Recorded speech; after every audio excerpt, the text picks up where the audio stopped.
তা একটি করে দেশ, প্রাকৃতিক সৌন্দর্য ও লীলাভূমির দেশ এবং আধ্যাত্মিক নগরের দেশ পুণ্যভূমি সিলেট। বাংলাদেশের উত্তর পূর্ব দিকের পাহাড় থেকে নেমে আসা সিলেট শহরের বুক চিরে বহমান একটি নদী, তার নাম সুরমা। এই সুরমা নদীর উপর নির্মিত ঐতিহ্যবাহী কিনব্রিজ। এই কিনব্রিজ থেকে আনুমানিক ৩০০ ফুট উত্তরে অবস্থিত সিলেট জেলা ও দায়রা জজ আদালত অঙ্গন। এই আদালত অঙ্গনকে কেন্দ্র করে সুপ্রতিষ্ঠিত হয়েছে আমাদের ঐতিহ্যবাহী সিলেট জেলা আইনজীবী সমিতি, সংক্ষেপে বলা হয় সিলেট জেলা বার অথবা সিলেট বার। এই বারের আছে সুবিস্তৃত ইতিহাস আর ঐতিহ্য। সিলেট জেলা আইনজীবী সমিতি বাংলাদেশের সর্বপ্রাচীন আইনজীবী সমিতি। বিভিন্ন তথ্যপাত্র থেকে যতটুকু জানা যায় তা হলো, ইস্ট ইন্ডিয়া কোম্পানি যখন ভারত শাসন করেছিল তখন 1857 সালে সিপাহী বিদ্রোহের সময়কালেও সিলেট অঞ্চলে আদালতে বিচারিক কার্যক্রম চালিত ছিল। সে সময় সিপাহী আন্দোলনের 2 জন বিদ্রোহীকে সিলেট আদালতের মাধ্যমে মৃত্যুদণ্ড প্রদান করা হয়েছিল। তখনও সিলেট আইনজীবী সমিতির অস্তিত্ব বিদ্যমান ছিল। তবে বর্তমানে আদালত ভবন যেখানে বিদ্যমান আছে, তখনকার দিনে এই অবস্থানে ছিল না। তখন সুরমা নদীর তীর ঘেঁষে আদালত ভবন অবস্থিত ছিল। 1897 সালে অতি উচ্চমাত্রার একটি ভূমিকম্পের কারণে তৎকালীন সেই আদালত ভবন ধ্বংসপ্রাপ্ত হয়ে যায়। অতঃপর বর্তমানে অবস্থানরত আদালত প্রাঙ্গণে বিচার কার্য শুরু হয়।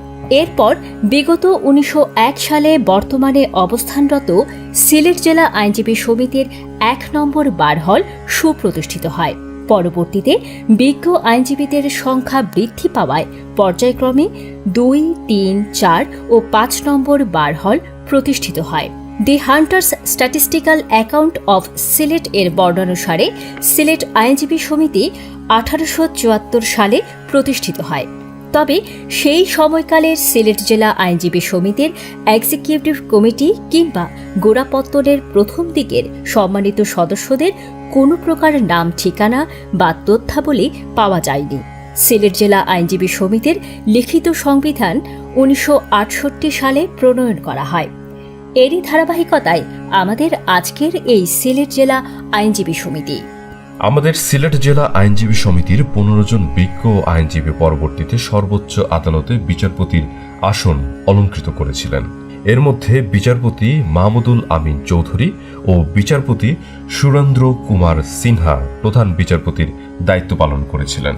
আমাদের সিলেট জেলা আইনজীবী সমিতির সম্মানিত 17 জন সদস্য বিভিন্ন সময়ে সংসদ সদস্য ও মন্ত্রিত্বের পদ অলংকৃত করেছিলেন। 1971 সালের মহান মুক্তিযুদ্ধে সিলেট জেলা আইনজীবী সমিতির সম্মানিত 12 জন সদস্য সরাসরি মুক্তিযুদ্ধে অংশগ্রহণ করেছিলেন।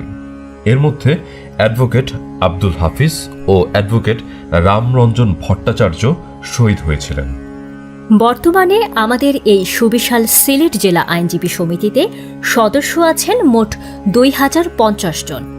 সমস্ত বাংলাদেশে ঐতিহ্যবাহী সিলেট বারের নাম, যশ, খ্যাতি, মান ও মর্যাদা সমুন্নত আছে।